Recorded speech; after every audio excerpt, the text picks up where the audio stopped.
ازيكم يا حلوين، عاملين ايه؟ يا رب تكونوا كلكم كويسين. النهارده الفيديو عن منتجات خلصتها وهل هرجع اشتريها ولا لا. وان شاء الله الفيديو اللي جاي هيكون عن رايي في المنتجات الكوري اللي انا استعملتها الفتره الاخيره. قبل ما اتكلم عن المنتجات خليني اقول لكم ان انا هضيف لكم فقره وهي فقره معلومه طاقيه، واللي في كل فيديو ايا كان الموضوع اللي بنتكلم عنه او المنتجات اللي بنتكلم عنها هقول لكم معلومه تفيدكم طاقيا. استنوا بقى الفقره دي عشان هي على الغالب هتكون في نص الفيديو. اوكي، خلونا نبدا بمنتجات الشعر، وهي المنتجات كلها شبه خلصانه. واول حاجه هكلمكم عنها هو الدراي شامبو ده من جو تو بي، وهو في منه كذا لون، في الازرق ده وفي واحد اخضر. انا كمان حتى اشتريت الاخضر لما ده خلص، وفي واحد لونه اورنج. انا حاسه ان مفيش فرق ما بينهم. يعني اللي انا حبيته فيه ان هو مش بيسيب الوايت كاست بتاعه الدراي شامبو، عشان كده اشتريت منه واحد تاني.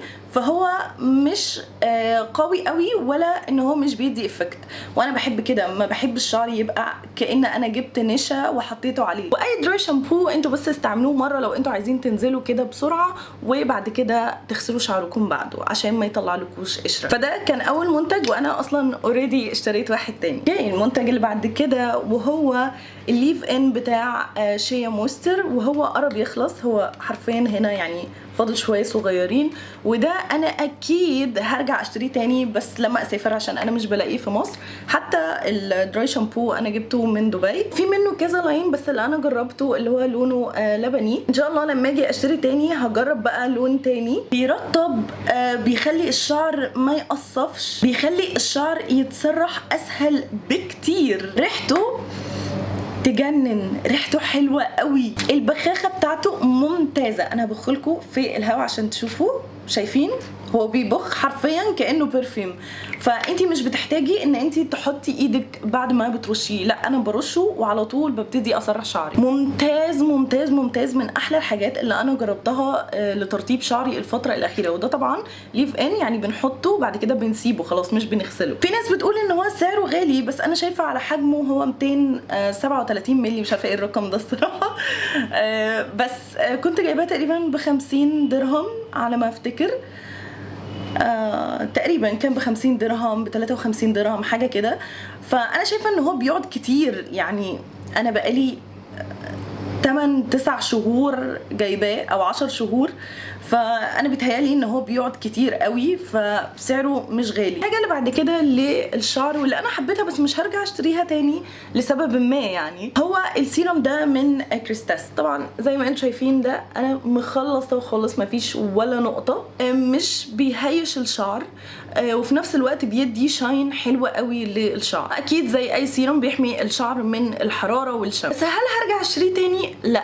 ليه؟ علشان في حاجات ارخص منه بكتير وبتدي نفس الافكت، فعشان كده مش هرجع اشتريه. لكن مفيش اي سبب تاني، هو حلو انا حبيته، بس في حاجات شبهه نفس الافكت بس ارخص بكتير، فعشان كده مش هرجع اشتري. بس هو حلو لو عايزه تجربيه، هو حلو. حتى انا كنت مشتريه كان في اوفر، كانوا مديني واحده ترافل سايز عليها، فالترافل سايز موجوده انا بسافر بيها، ودي كنت مخليها في مصر بستعملها لما بكون في مصر. ده اخر منتج معايا للشعر، وده الترافل سايز بتاعه، هو خلصان ما فيهوش ولا نقطه. ده اسمه كولر واو، البراند اسمها كولر واو. البراند دي معروفه ان هي هاي اند للشعر، وحاجتها كلها البرايس بتاعها عالي. فانا قلت خلاص خليني اجرب ال50 مللي دي اشوف الافكت بتاعها. والحقيقه انا محتاجه اشتري الفول سايز، ومحتاجه اجرب برودكتس تانية من نفس البراند.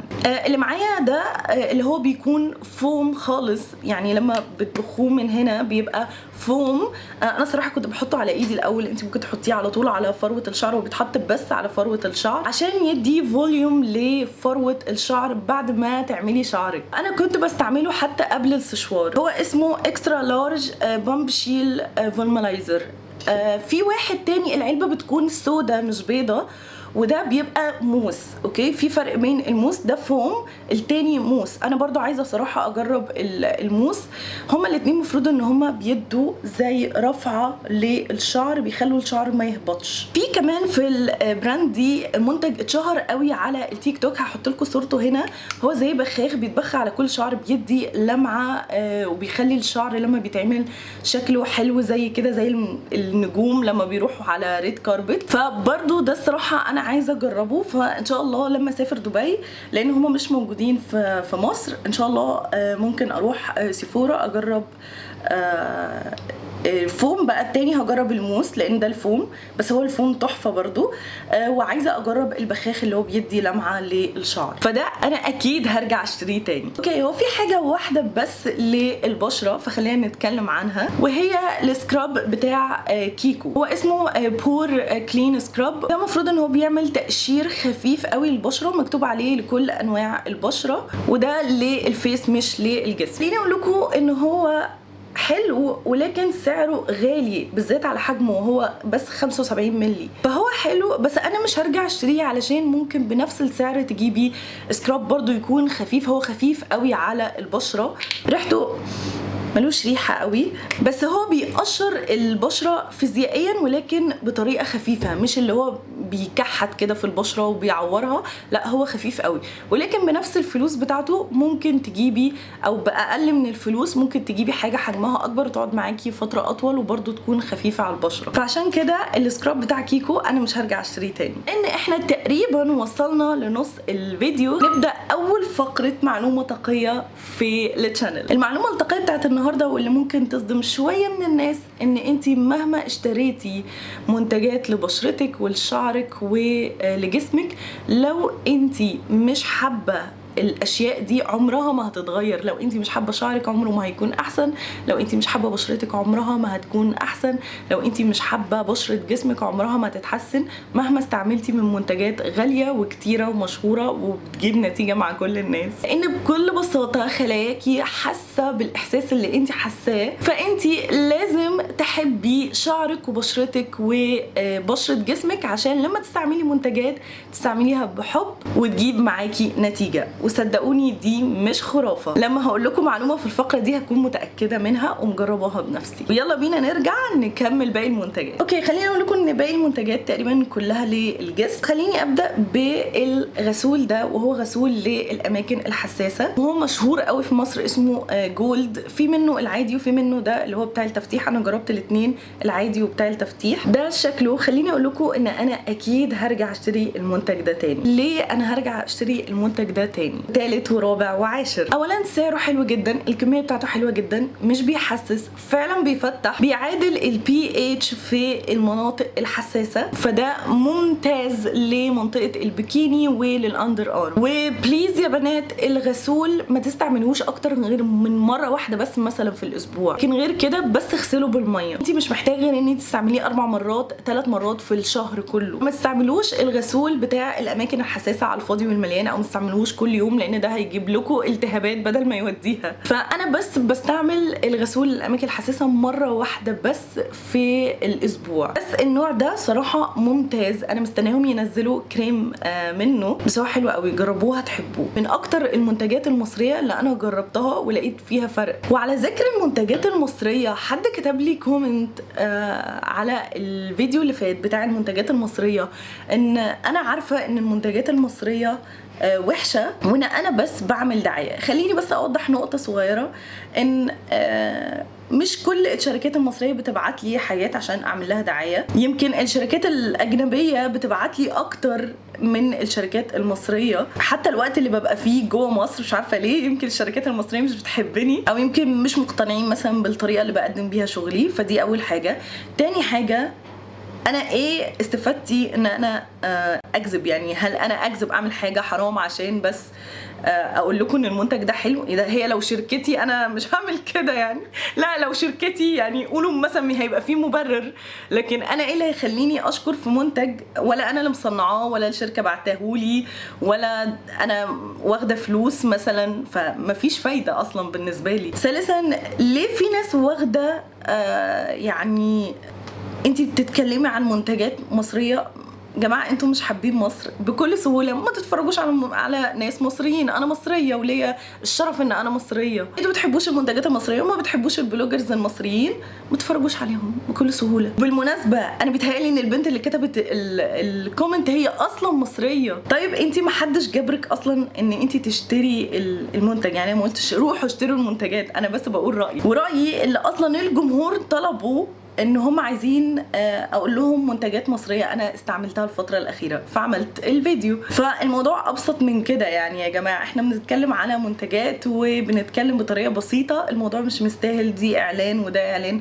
انا طبيعي بعمل اعلانات، ولما بعمل اعلانات على فكره ببقى كاتبه، بيبقى في علامه كده لو انتم ما تعرفوش في يوتيوب بيبقى في علامه ان ده فيديو اعلان، لان برضو في ناس تانية كتبت لي انتي بتعملي اعلانات، ده اعلان مش عارفه ايه. هو طبيعي ان انا بعمل اعلانات، انا كونتنت كريتور زي باقي صناع المحتوى، بنعمل اعلانات لماركات. صدقوني انا لما بعمل اعلان او لما بيتبعت لي منتج مثلا عشان اعمل اعلان، انا بقول للشركه ان انا لازم اخد فتره ان انا اجرب فيها المنتج. لو المنتج ما عجبنيش بعتذر للشركه، بقول لهم ان انا مش هقدر اعمل الفيديو، ولو المنتج عجبني بقول لهم ان انا تمام عجبني 1 2 3، بنتفق وبيبعتوا لي الفلوس وبصور الاعلان، وده طبيعي لان ده شغلي. لكن اكيد انا ضميري مش هيبقى مستريح ان انا اطلع اقول لناس على منتج يبوظ لهم شعرهم مثلا او يبوظ لهم بشرتهم وانا اخد فلوس. اكيد ده يعني مش هتبقى حاجه طبيعيه، انا مش هبقى انسانه سويه يعني. وبس كده، الموضوع ابسط يعني من الكومنتس اللي بتجيلي. وخلونا نرجع للفيديو ونكمل مع حاجات الجسم. الكريم ده يا ربي على الكياته، انا جبته من ميني سو، ريحته تحفه، وفي منه في ميني سو روايح كتير وكان رخيص جدا. ده من الكريمات اللي باخدها معايا في الشنطه، هو انا قلت اقول لكم عليه عشان لو عايزين تجربوا كريمات من ميني سو. انا مش عارفه اذا كان ميني سو اللي في مصر فيه سكين كير، بس ميني سو اللي في دبي مليان سكين كير وانا بحب حاجات كتير قوي منه. بما ان احنا جبنا سيره ميني سو عندهم البخاخه دي، في منها واحده بالخيار واحده بالالوفيرا. عايزه اقول لكم ان انا لما بروح على البحر وبشرتي تلتهب شويه من الشمس، على طول برش على جسمي، على ايدي، على رجلي، على بشرتي، لان هو بيدي زي انتعاش كده وبخاخ، يعني على طول بيترش كده وبيهدي. لو اتلسعتي او التهبتي على طول بيهدي. لو انا مثلا لسه عامله شيفنج والشيفنج مضايقني او حاسه باحتكاك، على طول برش بيهدي. في واحد بالخيار واحد بالالوفيرا، انا كان عندي اللي بالالوفيرا وخلص، وبتاع الخيار كمان قرب يخلص، بس ان شاء الله لما اسافر هشتري منه استوك عشان يفضل عندي. خليني اقول لكم بقى ان باقي المنتجات هم 3 انواع مختلفين من اللوشن. اول واحد اللي هو ده اللي هو بيبانثين. اللوشن ده هو لوشن مرطب، بس هو ما فيهوش ولا ريحه، يعني ما فيهوش ريحه، ريحته حاجه يعني كريم من الصيدليه. هو حتى في منه كريم. من الحاجات الحلوه قوي اللي انا بستعملها بعد الشيفنج ولو عامله ليزر. اللي متابعني عارف ان انا بستعمل ليزر منزلي اللي هو تقنيه الاي بي ال. ما بحبش بعده استعمل لوشن عشان ارطب جسمي يكون فيه ريحه، فبستعمل ده، يا اما بستعمل اللي هو الشان بودي ميلك، لكن ده انا خلصته ان شاء الله هرجع اشتري منه. بيتهيالي بس ان هو دلوقتي ناقص شويه في الصيدليات. تاني نوع لوشن واللي برده خلصته، انتوا ما تعرفوش انا بستعمل كريمات كتير قوي ولوشنز كتير قوي لجسمي، انا بحب الترطيب جدا. يعني انا دايما بقول ان الترطيب هو سر جمال الشعر والبشره والجسم، الترطيب اهم حاجه في الكون. ده اللي هو بتاع جلايسوليد، ده فيه ريحه بريحه المسك، بس هو ريحته يعني مش ريحه مسك قوي، بس هو برضو مش بيلهب البشره، مش بيطلع حبوب، بس ده انا بستعمله في الاوقات العاديه، ممكن تستعمليه يومي. في واحد منه ملهوش ريحه، ده برضو ممكن تستعمليه يكون احسن من اللي فيه ريحه، بس هو ترطيبه حلو قوي. وده بقى سعره رخيص، يعني ده 200 مللي، وفاكره ان انا مشتريته كان سعره رخيص قوي، فده فعلا يستاهل فلوسه، يعني من المنتجات الحلوه قوي. انا صراحه مش بحب الكريم بتاعه، بس اللوشن بتاعه حلو قوي، بيرطب بيرطب، وهيبقى احلى كمان في الشتاء عن الصيف، بما ان احنا دلوقتي داكلين على الشتاء شويه، لان هو في الصيف بيدي ملمس دهني شويه، فده ان شاء الله انا هرجع اشتريه بس لما الشتاء تيجي، لما الجو يبقى ساقع شويه. اوكي، ونيجي لاخر منتج وهو كمان بودي لوشن. ده بتاع تلفل، وده بريحه الجاسمين بارادايس، هو اسمه كده. بعشق ريحته، هو مفهوش دلوقتي خالص يعني فاضي، مفهوش ولا نقطه. ريحته بتفضل شويه في الجسم، بيرطب تحفه تحفه تحفه يعني. ده انا كنت بغرق نفسي بيه بعد ما اخلص الشاور. ده كمان من الانواع اللي انا خلصتها وان شاء الله هرجع اشتريها. وعرفت كمان ان في البراند دي في بالفانيلا، فانا ان شاء الله بقى بما ان انا بحب ريحه الفانيلا فعايزه اشتري اللي ريحته فانيلا. خدوا بالكم ان ده لوشن قوامه تقيل شويه عن اللوشنز اللي احنا متعودين عليها، مش قوامه خفيف قوي، فهو قوامه وسط يعني، ولا تقيل ولا خفيف، فبيرطب حلو قوي، والبشره بتمتص الترطيب بتاعه، بيسيب زي جلو كده تحفه على البشره. ده كمان هيبقى حلو بما ان هو بيدي جلو وبيدي ريحه، فانتي لما تنزلي هيبقى حلو قوي معاكي يعني. ده انا كنت بستعمله وانا خارجه اكتر من وانا قاعده في. وبس كده نكون خلصنا المنتجات بتاعت النهارده. ان شاء الله الفيديو اللي جاي هيبقى عن كوريان سكين كير و هير كير انا استعملتهم الفتره الاخيره. لكم برضو رايي فيهم، بان انتوا طلبتوا مني فيديوهات كتير عن المنتجات اللي انا جربتها اخر فتره، فقسمت لكم كده كام فيديو ان شاء الله انا هنزلهم لكم الفتره اللي جايه. وصلنا لنهايه الفيديو. لو عجبكم الفيديو ما تنسوش ان انتوا تعملوا لايك، وكمان ما تنسوش اكيد ان انتوا تعملوا اشتراك في القناه علشان يوصل لكم كل الفيديوهات الجديده. اشوفكم على خير في الفيديو الجاي. سلام.